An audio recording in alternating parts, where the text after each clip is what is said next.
Yang pertama tadi soal langkah revolusioner mengubah undang-undang Omnibus Law ya, kira-kira gimana gitu ya. Mungkin kita ceritakan dulu nih Pak. Jadi kita itu mengambil langkah yang revolusioner dan ditempuh secara biasa-biasa kita tempuh. Jadi ketika pertama kan undang-undang ini namanya Undang-Undang 11 tahun 2020. Itu digugat di Mahkamah Konstitusi, diputuskan inkonstitusional bersyarat. Ya, dikasih waktu 2 tahun oleh Mahkamah Konstitusi supaya Presiden dan DPR memperbaiki undang-undang itu. Nah, tiba-tiba ya setelah berjalan hampir setahun lebih, setahun nggak kira-kira, setahun tidak ngapa-ngapain, Presiden Jokowi mengeluarkan Perpu Cipta Kerja, ya kan? Gitu. Tapi ayat di tengah. Nomor 2 tahun 2022. Kita gugat ke Mahkamah Konstitusi, Pak. Ya, ketika digugat, DPR mengesahkan menjadi undang-undang, jadi 6 nomor 2023. Nah, kita juga gugat ke Mahkamah Konstitusi. Nah, kawan-kawan sebenarnya dari sejak rancangan itu sudah terus-menerus melakukan perlawanan dengan berbagai macam aksi. Ini pembuatan undang-undang ini Pak kayak copet, Pak, sembunyi-sembunyi, ya. Kayak maling Pak, rapat di sini di hotel sini kita datengin pindah ke sana Pak, nggak pernah terbuka ini pembuatan undang-undang. Ya, tapi karena ada persekongkolan, ketidakadilan, ketidakbenaran antara pemerintah dan DPR, ya akhirnya jadi undang-undang ini. Termasuk sekarang dengan Mahkamah Konstitusi kemarin kan begitu. Nah, bagaimana langkah revolusionernya itu Pak, agar undang-undang ini bisa segera dicabut? Langkah revolusioner adalah bagaimana kaum buruh yang jumlahnya 58 juta itu Pak, jangan 58 juta lah, 10 juta kaum buruh itu tumpah ruah aksi, ataupun di berbagai macam kota, di Jakarta penuh Jakarta, di Jambi juga aksi, puluhan ribu buruh menduduki kantor gubernur, di berbagai macam provinsi Pak, sebelum dicabut tidak boleh berhenti aksi, insya Allah itu dicabut. Dan kita mengusahakan Pak, seperti tanggal 10 Agustus kemarin, kita berusaha keras Pak, baru sampai 100.000 orang Pak. Bahkan bertahan sampai jam 12 malam Pak kita di Jakarta. Tidak dicabut karena jumlahnya 100.000 Pak. Mungkin kalau saat itu yang turun aksi di Jakarta 5 juta kaum buruh, insya Allah dicabut. Nah, jadi kuncinya dari mana? Adalah gerakan buruhnya Pak. Saya katakan tadi memang gerakan buruh kita itu belum bersatu. Saya contohkan begini Pak, tanggal 10 kemarin atau kapan-kapan waktu kan SPSI juga konfederasi menyerukan, ayo gerakan perlawanan, aksi bersama undang-undang, ada yang jalan, ada yang tidak. Nah, jadi memang kuncinya adalah di gerakan massal, aksi-aksi, perlawanan secara serentak besar-besaran. Karena apa Pak? Nggak bisa lagi diingatkan dengan kata-kata, tidak bisa lagi diingatkan dengan gugatan-gugatan hukum Pak. Harus dengan gerakan massa berjuta-juta rakyat turun ke jalan, duduk di istana, baru Pak. Itu satu. Tapi itu berat Pak ternyata. Nah, ini juga langkah revolusioner Pak sebenarnya. Kalau menang presiden ini, kita misalnya didukung oleh kawan-kawan, bisa dicabut Pak. Karena hanya presiden yang bisa mencabut itu Pak. Kalau presiden tidak merasa terancam Pak sekarang ini, tidak akan mungkin undang-undang itu dicabut. Kita sadar betul itu, makanya kita konsolidasi bagaimana menyadarkan kaum buruh dampak Omnibus Law dan bagaimana cara supaya Omnibus Law itu dicabut. Itu yang pertama ya. Jadi kalau menang tadi, karena yang kekuasaan itu presiden Pak, yang bisa mencabut itu dan DPR. Kalau sekarang tidak mungkin Pak, DPR tadi Bapak sudah menyebutkan isinya semuanya para pengusaha Pak. 80% itu adalah pengusaha Pak dan tuan tanah. Ya, jadi nggak mungkin memikirkan kaum buruh Pak. Di situ ya. Itu yang pertama ya, langkah revolusioner kita itu salah satunya Pak. Ya termasuk kenapa misalkan kawan-kawan beberapa serikat buruh termasuk KSPSI, konfederasinya kawan-kawan menjatuhkan pilihan itu karena kita bisa dikatakan gagal menggerakkan anggota-anggota kita. Ya kan SPSI anggotanya berapa Pak Jumber? 3 juta. 3 juta Pak. Yang aksi kemarin belum ada 10%-nya Pak. Kan di situ tidak akan mungkin. Tapi kalau SPSI yang 3 juta ini, mulai dari kebun-kebun Pak mogok kerja, pabrik-pabrik mogok kerja, bergerak semua, ya insya Allah Pak, bukan undang-undangnya saja yang dicabut Pak, presidennya pun bisa dicabut. Nah itu ya. Itu yang pertama, Pak. Nah, yang kedua, soal masalah PKB kan tadi dijelaskan. Perusahaan itu selalu apa rujukannya? Ya kan begini, Pak. Udah japri ke saya, Bos. Kalau PKB itu, tulisan Anda 7 tadi. tadi kan udah jelas, Pak. Saya bilang. Saya kirim. Ya. Rujukannya apa, Pak? PKB itu kan perundingan. Ada pertanyaan. Isinya itu kan adalah menjadi hukum perjanjian. Ya, pertanyaannya tadi. Ya Bapak tidak perlu mengatakan rujukannya apa, ada dasarnya nggak? Ada, dasarnya apa? Hukum perjanjian. Kami nuntutnya seperti ini, Bapak maunya seperti apa? Kalau kita yakin dengan data-data dan fakta, makanya ketika berunding PKB tadi betul kata Pak Jumhur. Pertama adalah kita sebagai pimpinan PUK harus paham betul tentang undang-undang ini, termasuk omnibus law, Pak.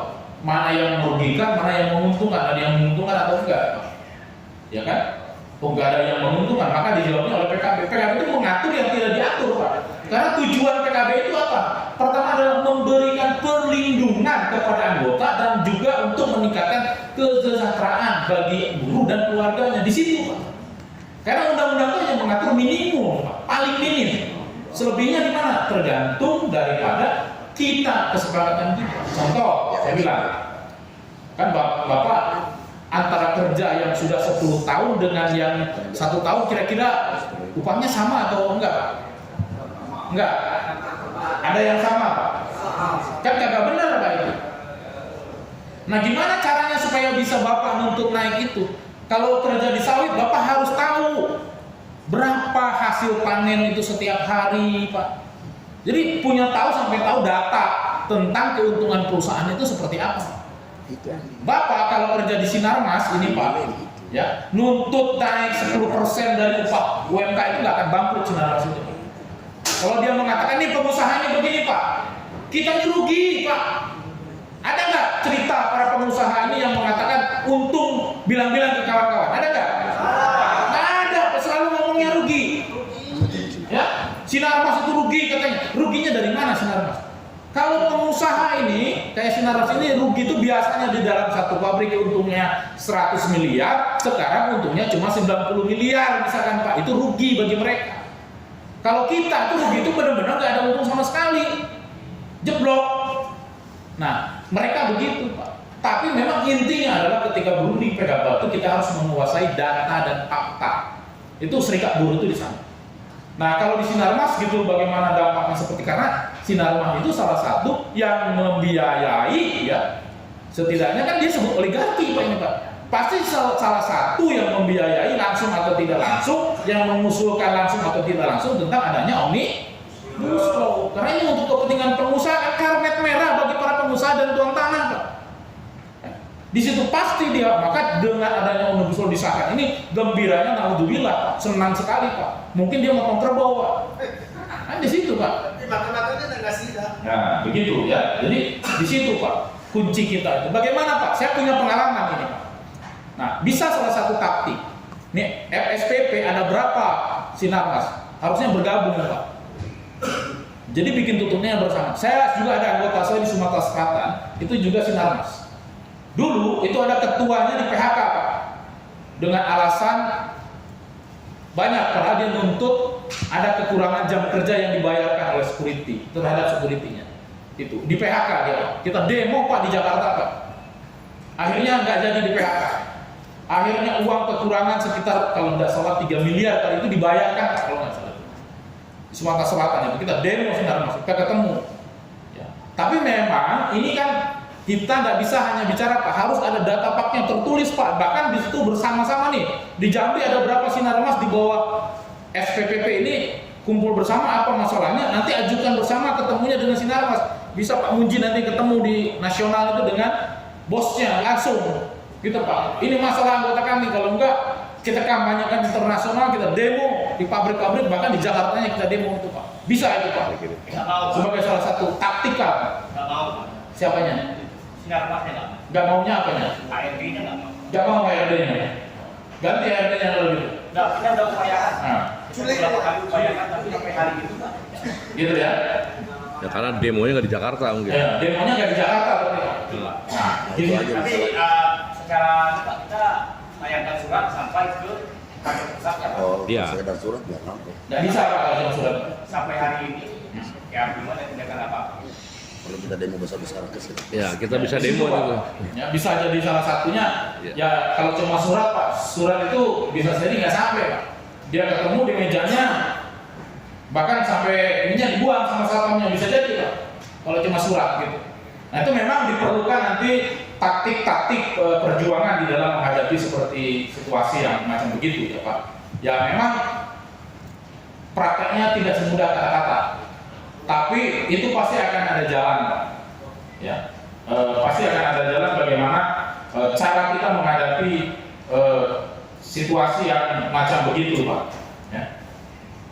Nah itu, jadi kembali lagi tadi kalau masalah PKP itu kalau ditanya apa rujukannya, ya rujukannya itu bahwa kita itu sedang melakukan perjanjian, tidak perlu ada dasar hukumnya. Dasar hukumnya itu bahwa kita boleh melakukan perjanjian Pak, yaitu melalui PKP, tergantung kita sepakat atau tidak.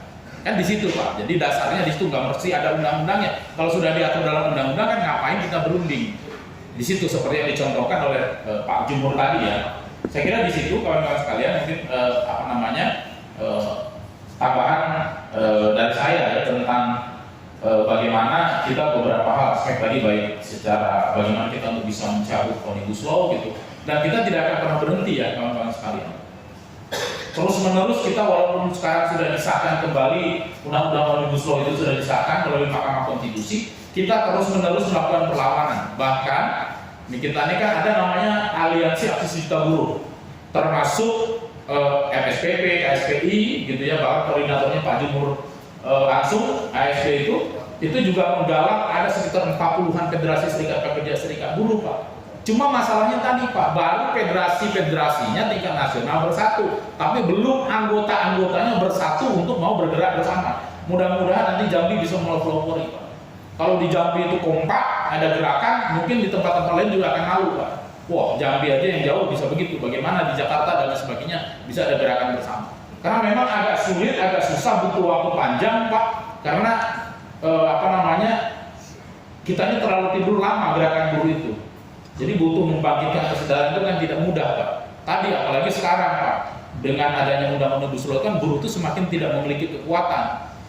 Di PHK semakin mudah, pesangonnya juga sudah didiskon, saya bilang tadi, itu semakin membuat ketakutan bagi buruh untuk bergerak. Itu kita sadari itu, maka kita harus setahap demi setahap. Ya, memang dibutuhkan satu kesadaran dan pengorbanan. Tanpa itu ya tentu semakin panjang perjalanan kita melakukan perjuangan. Maka dari situlah pilihan kita kepada proses politik ini juga melihat perkembangan di situ Pak. Kalau mungkin kita menang yang kita dukung itu ya salah satunya kan juga akan melakukan perubahan terhadap omnibus law, minimal jelek-jelek itu adalah di klaster ketenaga kerjaan. Saya kira itu dari saya. Terima kasih. Assalamualaikum warahmatullahi wabarakatuh.